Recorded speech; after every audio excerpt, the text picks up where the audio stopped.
اعوذ باللہ من الشیطان الرجیم بسم اللہ الرحمن الرحیم۔ سب ویڈیو دیکھنے اور سننے والوں کو السلام علیکم۔ ہمارے چینل کے پیارے ویورز، آج ہم تلاوت کریں گے سورہ توبہ کی آیت نمبر 108 اور 109، یعنی کہ آیت نمبر 108 اینڈ 109 انشاءاللہ تلاوت کریں گے ترجمہ کے ساتھ اور تفسیر کے ساتھ۔ تو چلیں شروع کرتے ہیں آج کا سبق، لیکن شروع کرنے سے پہلے چینل کو سبسکرائب کریں، بیل نوٹیفیکیشن کو آن کریں تاکہ اگلی ویڈیو آپ کو آسانی سے ملتی رہے، اور ہو سکے تو شیئر بھی کریں تاکہ زیادہ سے زیادہ لوگ دیکھیں، آپ کو بھی ثواب ملے اور مجھے بھی۔ تو چلیں اب شروع کرتے ہیں آج کا سبق۔ آیت نمبر 108 جو ہے شروع ہو رہی ہے یہاں سے، تو چلیں شروع کرتے ہیں ترجمہ کے ساتھ۔ اعوذ باللہ من الشیطان الرجیم بسم اللہ الرحمن الرحیم۔ لا تقم، لا کے میننگ نہیں تقم، تم کھڑے ہو،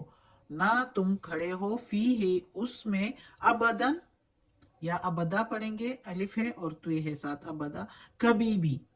نہ تم کھڑے ہو اس میں کبھی بھی۔ یہ پچھلے سبق کے ساتھ منسلک ہے، اس لیے وہی قصہ چلا آ رہا ہے مسجد درار کا۔ لمسجد اسسا، البتہ جو مسجد ہو اس کی عمارت، علا اوپر، علی تقوی اوپر تقوی کے، من سے، اولی یومن پہلے دن سے، احق کو حق ہے اس کا، ان تقوم فیہ یہ کہ تم کھڑے ہو اس میں، یعنی جس مسجد میں جو ہے، جس مسجد کی بنیاد جو ہے وہ پہلے دن سے ہی تقوی پرہیزگاری پر رکھی گئی ہو، بنیاد اس کی عمارت کی، تو حق ہے اس میں کھڑے ہونے کی آپ کے لیے۔ محمد صلی اللہ علیہ وآلہ وسلم کو اللہ تعالیٰ کہہ رہا ہے، فرما رہا ہے، فیہ اس میں، رجال جو آدمی ہے، یعنی جو اس مسجد میں آدمی، تو وہ نمازی ہو گئے نا، تو وہ نمازی، رجال یحبون وہ نمازی پسند کرتے ہیں یا دوست رکھتے ہیں، ایتا طہروا یہ کہ پاک صاف رہیں، یہ کہ پاک رہنے کو پسند کرتے ہیں، واللہ اور اللہ، یحب المتطہرین پسند کرتا ہے پاک صاف رہنے والوں کو۔ اب یہ آیت بھی پچھلی ہی آیتوں سے منسلک ہے، جس میں جو اللہ تعالیٰ نے فرمایا ہے کہ مسجد درار، جو ہم نے پچھلے سبق میں سارا بتا دیا تھا کہ یہ آیت کب نازل ہوئی اور محمد صلی اللہ علیہ وآلہ وسلم پر، اور کیسے اور کیوں، تو وہ سارا پچھلے سبق میں ہے۔ جس کے بعد وہ مسجد جو ہے وہ یعنی وہ منافقوں نے تیار کی تھی، تو اس لیے اللہ تعالیٰ کہتا ہے کہ نہ تم کھڑے ہو اس میں، اس مسجد میں جو انہوں نے مسجد درار تیار کی تھی، اس کی عمارت اپنے خفیہ مشوروں کے لیے اور ناپاک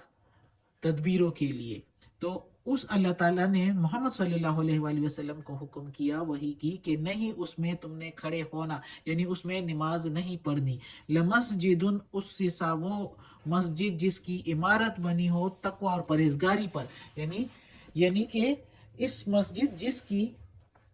بنیاد جو ہے وہ تقوی اور پرہیزگاری پر رکھی گئی ہو، تو اس میں کھڑے ہو۔ جس کی بنیاد جو ہے وہ تقوی پرہیزگاری پر نہ ہو، یعنی اس مسجد میں جس کی بنیاد محض زد اور کفر اور منافقت اور اسلامی دشمنی اور اللہ اور اس کے رسول کی مخالفت پر رکھی گئی ہو، آپ کبھی بھی اس میں کھڑے نہ ہوں۔ اس کا یہ مطلب ہے کہ کبھی بھی اس میں نہ کھڑے ہوں۔ آپ کی نماز کے لائق تو وہ مسجد ہے، اللہ تعالیٰ کہتا ہے، جس کی بنیاد اول دن سے تقوی اور پرہیزگاری پر قائم ہوئی،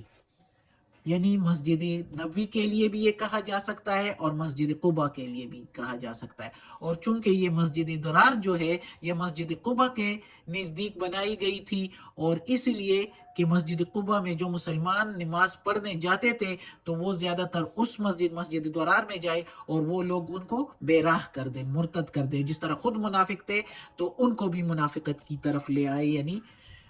ان کو ایسی باتیں کر کے کہ دیکھو محمد صلی اللہ علیہ وسلم نے ادھر نماز پڑھی ہے، اب آپ لوگ بھی پڑھیں، اور پھر جب ادھر پڑھیں گے تو اس میں دین میں جو ہے دوسری باتیں شامل کر کے اور لوگوں کا عقیدہ خراب کرنے کے لیے. تو یہ منافقت تھی اس کی. تو ادھر اللہ تعالیٰ نے منع فرما دیا. اور جو مسجد یعنی مسجد نبوی اور یا مسجد قباء، اس کے نمازی اللہ تعالیٰ کہتا ہے کہ وہ ہر گناہوں سے اپنے آپ کو پاک رکھتے ہیں، چاہے وہ گناہیں اور شرارتیں ہوں اور ہر قسم کی گندگیاں جو ہوں، ان سے ظاہری باطنی ساری طریقے سے اپنے آپ کو یہ لوگ، اس کے جو نمازی ہیں مسجد قباء کے، وہ اپنے آپ کو پاک رکھتے ہیں. یہ آیت جب نازل ہوئی تو اس کے بعد اللہ محمد صلی اللہ علیہ وآلہ وسلم نے قباء والوں سے، جو مسجد قباء کے نمازی تھے، ان سے دریافت کیا کہ تم لوگ کس طرح کی پاکیزگی کا اہتمام کرتے ہو، خاص طور پر جو اللہ تعالیٰ نے اس آیت میں تم لوگوں کی پاکی اور ستھرائی کی تعریف فرمائی ہے. تو انہوں نے کہا کہ اے اللہ کے رسول، ہم تو ڈھیلے کے بعد پانی سے استنجا کرتے ہیں. تو یہ ہو گئی ظاہری صفائی ان کی. اللہ تعالیٰ نے ان کی اس صفائی کو دیکھو قرآن میں بیان فرما دیا اور ان لوگوں کو محبوب کہا کہ جو لوگ اپنے آپ کو پاک رکھتے ہیں. صفائی بھی نصف ایمان ہے. اور باطنی صفائی تو اس میں آ جاتی ہے کہ اندر کی صفائی، یعنی دل صاف ہو، دوسروں اس میں حسد، بغض، غیبت، غلط کوئی باتیں، زنا کی کوئی بات، آنکھیں غلط چیزوں کو دیکھے نا، کان جو ہے وہ برائی کو سنے نا، تو یہ اندر کی باطنی صفائی ہو جاتی ہے، ستھرائی ہو جاتی ہے. تو اللہ تعالیٰ نے کہا کہ اس کے نمازی جو ہے اس میں، یعنی مسجد قباء میں، چونکہ محمد صلی اللہ علیہ وآلہ وسلم نے قباء والوں سے پوچھا، یہ حدیث میں ہے کہ آپ لوگ کیا استعمال کرتے ہو، کیا اہتمام کرتے ہو. تو اس کا مطلب ہے کہ یہ آیت ان کے لیے، مسجد قباء والوں کے لیے نازل ہوئی ہے. تو اس اللہ تعالیٰ کہتا ہے کہ اس کے جو نمازی ہے وہ پسند کرتے ہیں ستھرائی کو، یعنی باطنی اور ظاہری دونوں قسم کی ستھرائی. تو اور اللہ تعالیٰ ستھرائی، پاک رہنے والوں کو پسند کرتا ہے. اگلی آیت ہے، اس میں ہے افمن، یہ بھی اسی مسجد درار کے بارے میں ہے. آگے پڑھتے ہیں. اس کو کچھ لوگ زرار بھی اردو میں کہتے ہیں.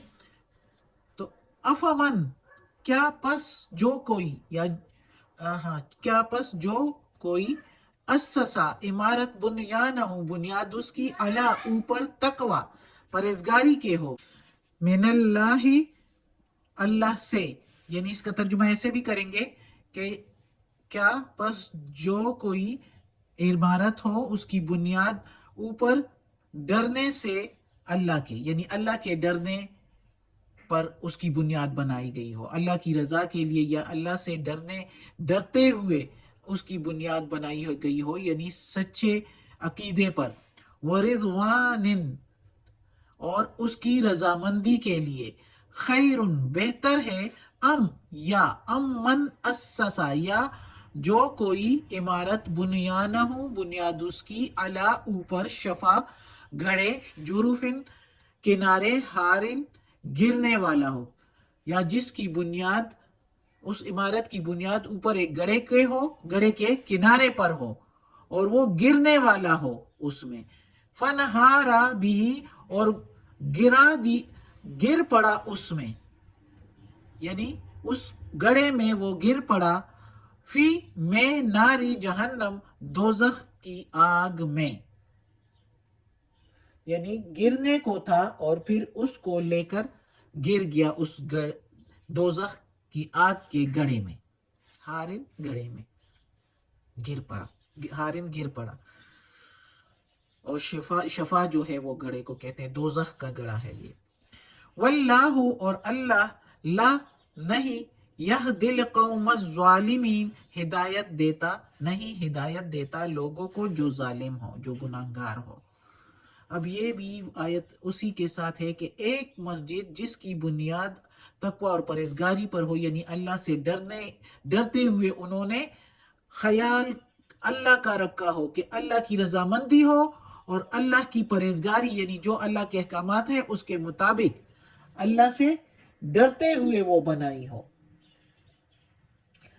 اللہ سے ڈرنے پر اور اللہ کی رضامندی پر. جب بنائی ہو تو وہ مسجد بہتر ہے یا وہ مسجد جس کی بنیاد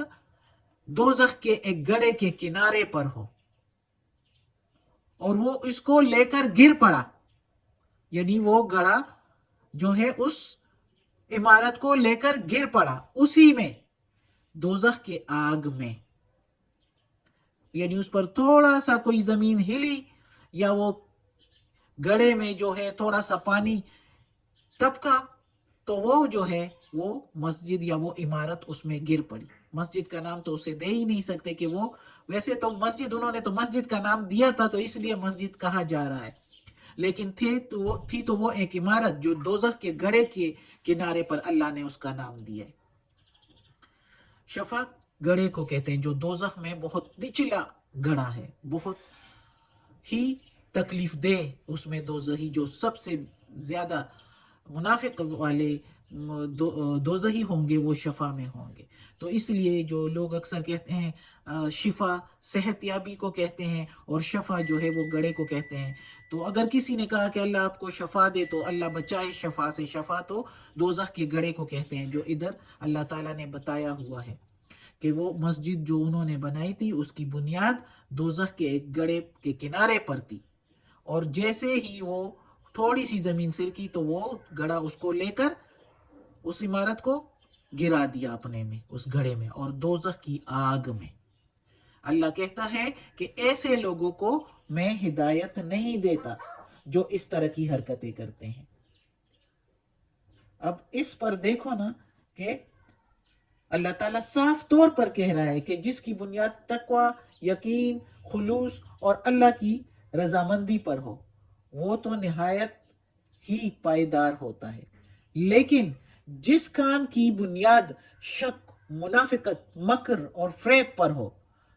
وہ اپنی ناپائیداری اور بودے پن میں اور انجام بد کے لحاظ سے ایسا ہے جیسے کوئی عمارت ایک کھائی کے کنارے پر ہو اور ذرا زمین ہلے تو وہ اس میں گر پڑے۔ اور یہ عمارت تو اسپیشلی جو انہوں نے مسجد کے نام پر بنائی تھی تو یہ تو دوزخ کے کنارے پر تھی، جو شفا کے گڑھے کے کنارے پر تھی، جو شفا گڑھا ہے اس کے کنارے پر تھی سمجھو، اور اس میں اللہ تعالیٰ کہتا ہے دھڑام سے گر گیا، کیونکہ محمد صلی اللہ علیہ وآلہ وسلم نے صحابہ کرام کو حکم دیا کہ اس کو گرا دے اور پیوند زمین کر دے تاکہ اس میں کوئی جائے نہ اور ان کی منافقت کے مشورے اس میں ہوئے نہ اور جو ان کے تدبیریں ہیں وہ خاک میں مل جائے۔ صدق اللہ العظیم۔ آج کا سبق ختم ہوتا ہے۔ اللہ ہمیں توفیق دے اس قرآن مجید کا ترجمہ مکمل کرنے کی اور اس پر عمل کرنے کی توفیق دے۔ صدق اللہ العظیم۔ یا اللہ، یا پروردگار، یا رب العالمین، یا مالک یوم الدین، یا اللہ کل شیء قدیر، یا اللہ یہ تیرے کلام قرآن مجید کی تلاوت کی ہے ترجمہ اور تفسیر کے ساتھ، یا اللہ اس کی تلاوت میں زیر زبر پیش میں تلفظ میں کوئی غلطی ہوئی ہو تو معاف کر دینا، تو معاف کرنے والا مہربان ہے۔ یا اللہ ہمیں